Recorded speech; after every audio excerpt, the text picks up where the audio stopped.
What is up, Bray Gang? It's your boy back at it again with another video. And as you guys may or may not already know, Game of Thrones starts back up next Sunday at about 8 p.m. Eastern time.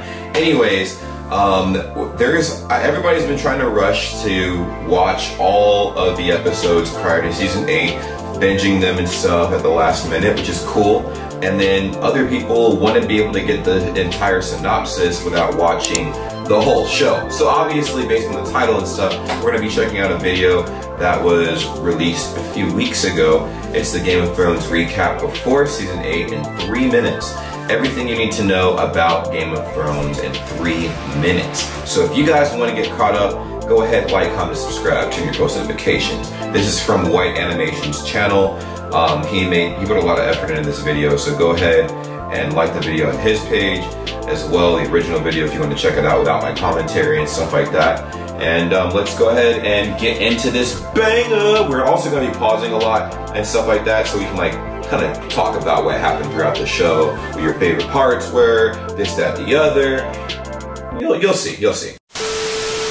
In case you don't have time to rewatch 7 seasons of Game of Thrones, here's everything you need to know before the final season Dude, this is so legit. The animation already looks really good. The drawings and stuff, wow. On our last visit to Westeros, the wall, which protected the realms of men for thousands of years, was destroyed by the Night King, riding a zombie dragon, allowing him and his army of 100,000 whites to cross south. But fear not. The king in the north, Jon Snow, and the mother of dragons, Daenerys Stormborn Targaryen, are sailing north to fight the dead, head on. They are accompanied by 2 dragons, the surviving armies of the north, who don't know Jon bent the knee, an army of Unsullied. That's true. That's true. See, like, the only possible way Daenerys was going to, like, collaborate with Jon Snow is if he bent the knee. And he's like, I will not bend the knee, blah, blah, blah. And then he took a knee, and obviously nobody was there to witness it. So it's almost like if a bear shit in the woods, didn't really shit, though. You know what I'm saying? Like, sons, the Wildlings, pretty much all of the Dothraki, Gendry, King Robert's bastard, Varys, our favorite eunuch, Davos, the Onion Knight, and Tyrion Lannister, Daenerys' hand, and the man who drinks and knows things. Also on his way north is the Kingslayer, Sir Jaime Lannister. Yes. So Jaime Lannister actually had a turn of, I guess, like a change of character, honestly, throughout the show. Like, he used to be more of a savage, and as the show's rolling on, he literally has more of a heart, honestly. Like, I mean, and he's also realizing that his sister is going absolutely fucking crazy. So, I don't know, honestly, where he's going to make his moves and stuff now, because he's trying to prevent his nation from getting killed, basically, at this point, because Cersei doesn't care whether or not, like, her people die or not. She just wants to win. That's it. Pure, plain and simple. She just wants to win, and that's it. She wants to be the last one standing. And he's just like, bruh, you know how many people are going to die because of this? Like, we can't just kill ourselves because of a motive you have. Like, what the fuck?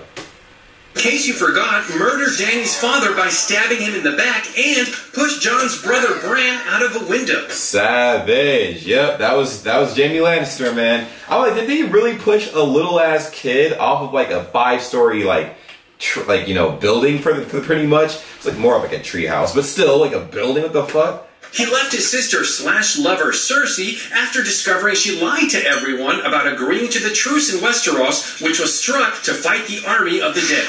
Yeah, that's another thing too. So basically, fucking Cersei met up with Daenerys and Jon Snow, and they're like, hey guys, we're all gonna join forces. We're gonna fight these fucking Night King demon zombie things together.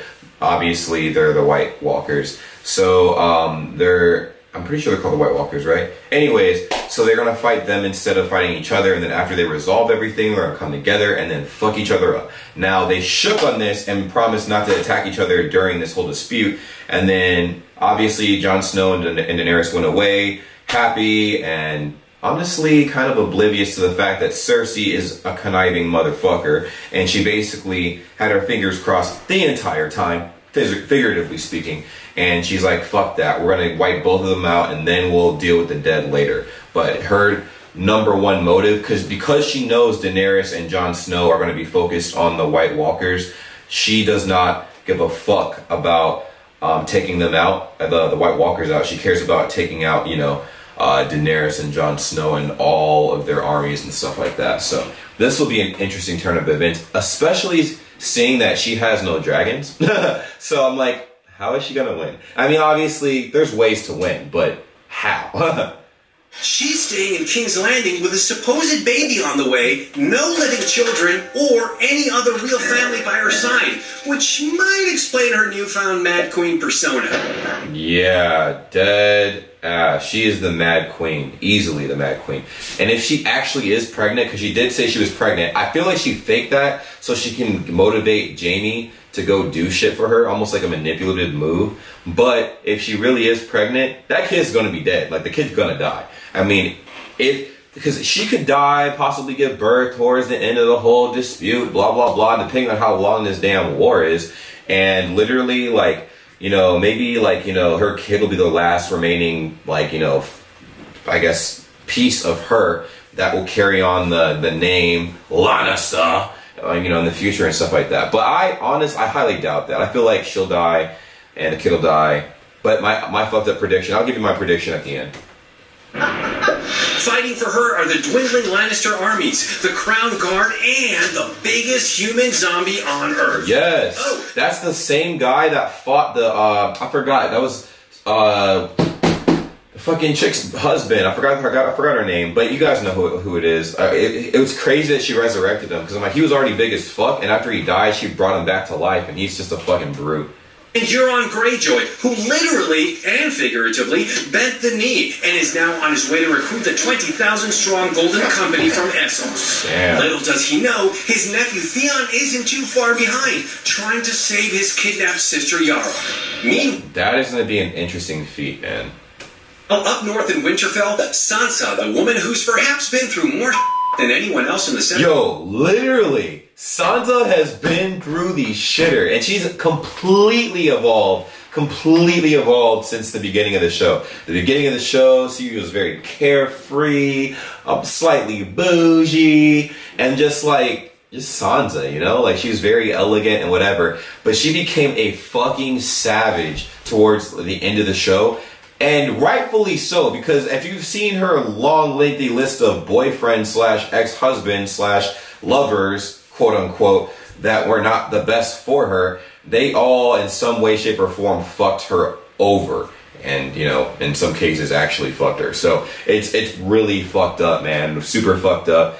And I actually like what she's developed into, though. Now she's like a super strong, like, I don't take any kind of shit woman. Like, it's pretty legit. Give me your thoughts and feelings in the comments down below. Has been reunited with what's left of her family and is ruling on behalf of Jon. Together, the Stark sisters decided to give Littlefinger a taste of his own medicine, which seems like a fitting end to the man who's had his hand in perhaps more deaths than anyone else in the show.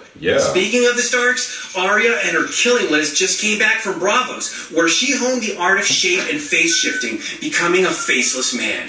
Literally, that was maybe the coolest thing in the entire show. Like, there was a lot of really cool shit in the entire show, but I thought the coolest thing that, even to me, that's bigger than even, like, possessing dragons, is the ability to turn into anyone at any time. Because you can literally become invisible. I mean, hiding in plain sight, that's invisibility. And she's able to do that, and she's been able to turn the entire story plot around tremendously with her abilities and stuff. And it never ceases to amaze me what she is capable of. Honestly, after I'm done making this video, I'm gonna upload this and I'm gonna go start watching Game of Thrones, because I'm getting hyped again just even talking about it. Let me know what you guys think, like I said, in the comments down below. Her brother Bran, who was beyond the wall, became the three-eyed raven and gained the power of green sight, which lets him see the past and present all at once.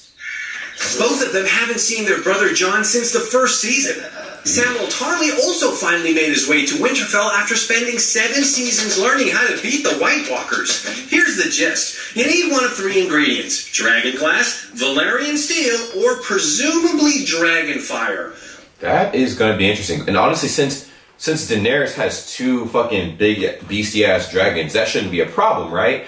Well, there's another zombified dragon that got clapped up because Jon Snow wanted to be a fucking hero at the end of the damn show. and not leave when he could have had the chance, man. It was just, oh my God.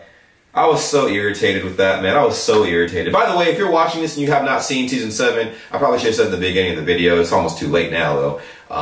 There will be spoilers because obviously this is a recap of, you know, season 7 before season 8. Lots and lots of fun. For everything, honestly. Sam's most important discovery came after he met Bray. Together, they confirmed that not only is Jon not a bastard, he's the rightful heir to the Iron Throne. He's Ned Stark's sister's son. His real name is Aegon Targaryen, and in good old Game of Thrones fashion, he just slept with his auntie Dany. Dang, yeah, that was fucked up. I mean, at the end, they're telling the story and stuff, and I'm like, no, no, no! He was beating cheeks and then has no idea that's his aunt.